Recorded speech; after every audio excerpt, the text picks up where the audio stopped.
Hello everyone, you are welcome to Satyan Srishti classes. आज हम class 8 science के chapter 1 that is crop production and management के बारे में पढ़ेंगे। क्रॉप यानी कि फसल, उसके production and management. Living organisms require food for their growth and survival.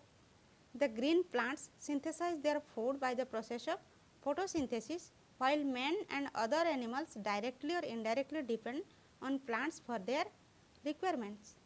ये हम क्लास 7 में पढ़ चुके हैं कि प्लांट फोटोसिंथेसिस के प्रोसेस में अपना खाना प्रिपेयर कर लेता है, जबकि एनिमल्स डायरेक्टली और इनडायरेक्टली डिपेंड करते हैं प्लांट्स पर।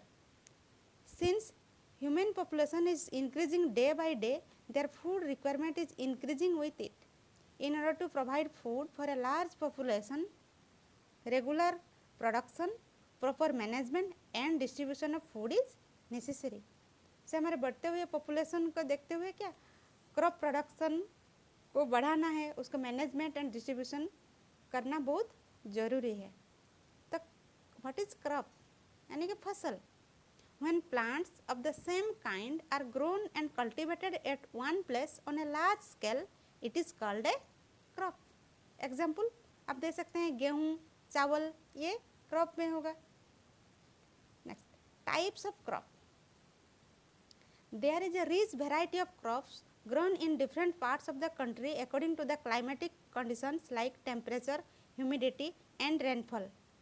क्या पता है हमारे इतने वास्ट कंट्री है इंडिया, तो उसमें डिफरेंट क्लाइमेट कंडीशन अलग होता है, जैसे कि टेम्परेचर, ह्यूमिडिटी, रेनफॉल, उसके हिसाब से फसल भी अलग अलग होता है।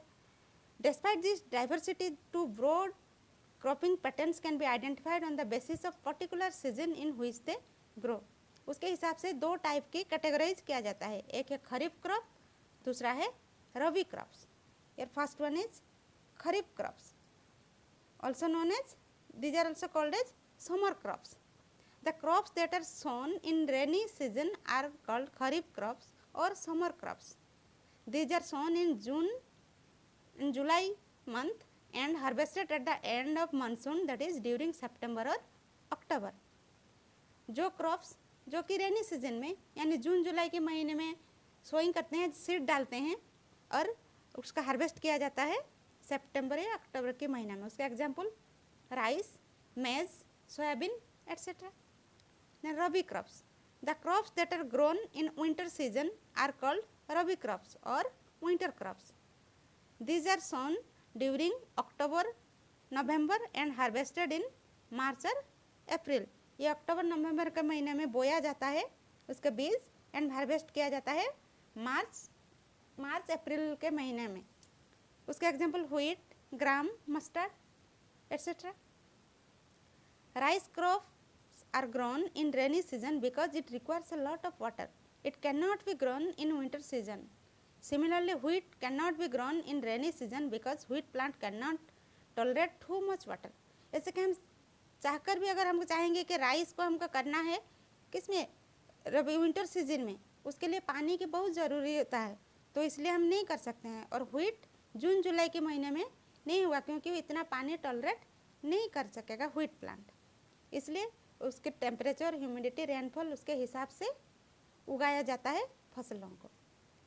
नेक्स्ट आता है agricultural practices. The growing of crops in field for obtaining food is called agriculture. Various tasks performed by a farmer over a period of time to produce good crop are called agricultural practices. यानी कि एक फसल करने के लिए उसके लिए बहुत सारा परफॉर्म करना है टास्क, मतलब जैसे कि मिट्टी को तैयार करना है, फिर उसके बीज डालना है, उसमें खाद डालना है, ये जितने सब स्टेप बाय स्टेप होता है उसको क्या बोलते हैं हम, एग्रीकल्चरल प्रैक्टिसेस, और उसको भी हम बोल सकते हैं basic practices of crop production. उसमें क्या है, उसका स्टेप बाय स्टेप हम एक के बाद एक पढ़ेंगे। उसका स्टेप ये है, पहले आता है आपका प्रिपरेशन ऑफ सॉइल। पहले सॉइल को कैसे तैयार करने हैं, जैसे कि प्लाव करना है, उसको एक लेवलिंग करना है ऐसे। उसके बाद सोइंग माने सीड डालना है, फिर एडिंग मैन्यूर एंड फर्टिलाइजर्स, खाद देना है, इरिगेशन पानी की सिंचाई करना है, protection from weeds, then harvesting last में उसको कैसे सेफली स्टोरेज किया जा सकता है। इसको स्टेप बाय स्टेप, जो एग्रीकल्चरल प्रैक्टिस, उसको हम स्टेप बाय स्टेप पढ़ेंगे। Okay, thank you.